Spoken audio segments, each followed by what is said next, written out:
Assalamualaikum warahmatullahi wabarakatuh. Waalaikumsalam. Perkenalkan, nama saya Widi Andiani, saya mahasiswa STEK PPNI Jawa Barat, Prodi D3 Keperawatan. Ya, Hari ini saya akan melakukan penyuluhan kepada ibu dan keluarga ibu mengenai hipertensi. Sebelum saya menyampaikan materi, sebelumnya apakah ibu tahu mengenai hipertensi, ibu? darah tinggi ya Neng ya. Ya, betul ibu. Biar saya jelaskan lebih rinci ya bu ya. Ya.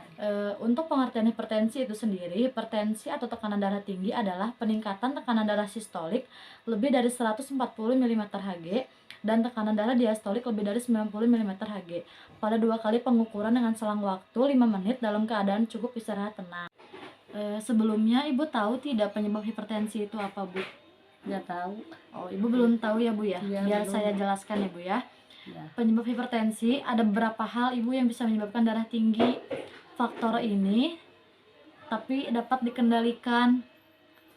Beberapa faktor tersebut antara lain yang pertama adalah faktor keturunan, lalu ada faktor usia, Ya. garam, kolesterol, obesitas atau kegemukan, stres, rokok, kafein, alkohol, serta kurang olahraga. Untuk tanda dan gejala hipertensi itu sendiri, sebenarnya untuk hipertensi ini tidak ada gejala yang spesifik ya bu ya. Ya. Tetapi dapat dihubungkan dengan peningkatan tekanan darah selain penentuan tekanan arteri oleh dokter yang memeriksa. Hal ini berarti hipertensi arterial tidak akan pernah terdiagnosa jika tekanan darahnya juga tidak teratur. Ya. Untuk beberapa pasien yang menderita hipertensi, gejala yang lazim yang pertama yaitu mengeluh sakit kepala, pusing, lemas, kelelahan, sesak nafas, nyeri tengkuk pada kepala, gelisah, mual, muntah, epistaksis, dan kesadaran menurun. Ya.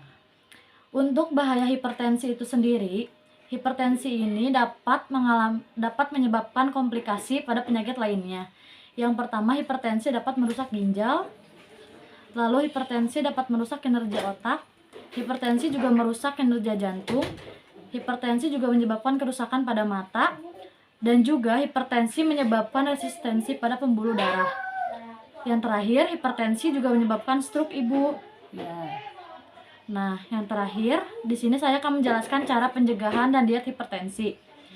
Di sini ada DASH, merupakan singkatan dari Dietary Approach to Stop Hypertension. Metode diet ini dengan mengurangi kandungan natrium atau garam dalam makanan dikonsumsi.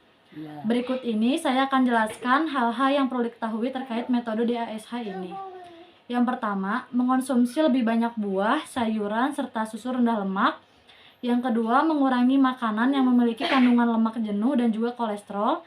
Lalu membatasi asupan natrium atau garam, makanan manis, dan juga daging merah dalam setiap makanan yang dikonsumsi. Ya. Lalu mengonsumsi lebih banyak kacang-kacangan, makanan yang bersumber gandum, serta daging ikan. Untuk manfaat diet DASH ini, selain mencegah hipertensi, juga dapat menurunkan berat badan. Tidak hanya menurunkan tekanan darah, seseorang yang menjalani diet ini juga mengalami penurunan berat badan. Hal ini disebabkan aturan diet DASH yang membatasi makanan dengan kandungan lemak dan gula berlebih. Yang kedua, manfaat dari diet ini yaitu menurunkan risiko diabetes. Seseorang yang menjalani metode ini dapat terhindar dari penyakit diabetes. Yang terakhir, dapat mengurangi risiko kanker. Diet ini termasuk dalam pola makan sehat, Ibu. Ya. Orang yang menjalani diet ini nyatanya akan lebih rendah mengalami kanker. Ibu, Ya. selesai pemaparan materi dari saya.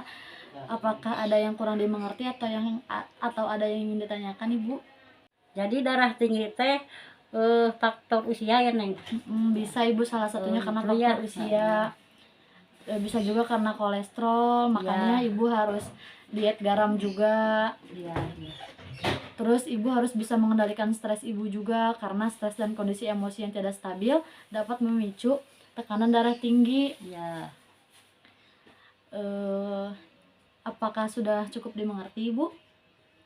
Cukup lah. Cukup ya Bu ya. Ya. Terima kasih Ibu atas perhatiannya, sudah menyempatkan waktu untuk diberikan penyuluhan oleh saya. Mudah-mudahan materi yang saya sampaikan dapat bermanfaat untuk Ibu. Ya. Terima kasih Ibu. Mohon Ya, maaf sama-sama. apabila ada kesalahan dalam perkataan saya. Saya pamit. Wassalamualaikum warahmatullahi wabarakatuh. Waalaikumsalam warahmatullahi wabarakatuh.